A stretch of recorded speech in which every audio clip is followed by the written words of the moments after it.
Will the market go up or down? Should you lock in or float? Find out this and more with Master of the Markets, hosted by Barry Habib of MBS Highway. Brought to you by Caliber Home Loans.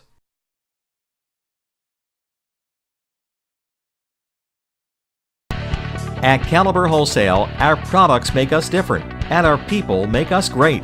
Caliber Home Loans Incorporated is an industry product leader with a full offering of core conventional and government products, coupled with our innovative non-agency portfolio lending products.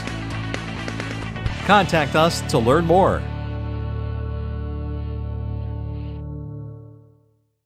Welcome to another edition of Master of the Markets. I'm Barry Habib at MBS Highway. This is created exclusively for Mortgage News Network, brought to you by our friends at Caliber Home Loans. And when we take a look at the markets overall, they are in an interesting spot here. Last week, yields did kind of vacillate, but they are now pressing up against important levels, a dual floor at the 200-day and Fibonacci levels. So yields on the 10-year Treasury flirting with 173. This is a very important level. I don't want us to get lulled into a false sense of security. It's an important level. I think it's going to be difficult for yields to break this. My feeling is we could see yields rise and pricing worsen a little bit. And speaking of pricing, mortgage bonds also battling some areas where they've got multiple levels of technical resistance. And I think unless there's an event of some sort that pushes them higher, we probably will see mortgage bonds retreat from here, giving us a little bit worse pricing. Now, when we take a look at the news from last week, housing data was excellent. First, we got new home sales. That represents about 10% of the marketplace. And the headline looked down 9%. Oh my goodness, the media is all over that. But when you analyze the numbers, you see it was all in multifamily. In fact, single-family home sales did extremely well. So multifamily, that's where the softness and weakness was, but the overall housing market doing extremely well. Now, we also look at existing home sales, much more important because that represents 90% of the marketplace. It was a phenomenal number on all fronts. And how about this? The first-time home buyer coming back in force. You've heard me talk about it. You've heard us talk about the media getting this wrong. And sure enough, it now represents 34%. Remember, it was 28%. We said it's coming. Look at the demographics. It went to 30, 31, 32, 34% now.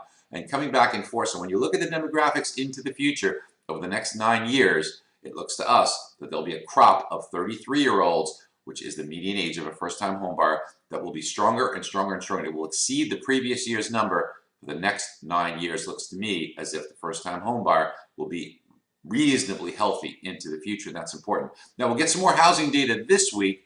Case-Shiller and some other home sales numbers on contracts for both new and existing homes. So we'll get those numbers, and that I anticipate to continue to be reasonably strong. Now, remember, on contracts, they may slow just a little bit here because we've come down off of the peak summer months where you see most of that activity, spring and summer. So it might slow down a little bit, but still should be reasonably strong. Of course, the media will give us their spin.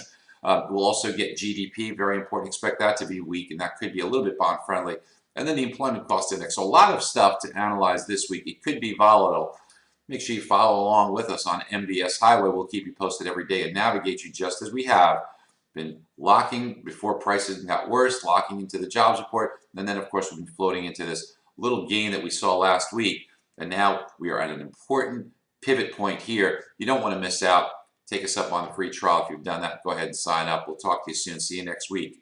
Bye-bye. Your reputation with your referring business partners depends largely on the lenders you recommend. This is why you'll want to choose a partner who shares your commitment to customer service.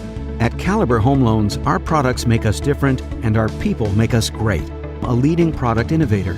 In addition to our core conventional, government, and jumbo loans, we've created our own non-agency portfolio lending products. These enable you to assist creditworthy clients who can demonstrate the ability to repay. To learn more, visit us online at caliberwholesale.com.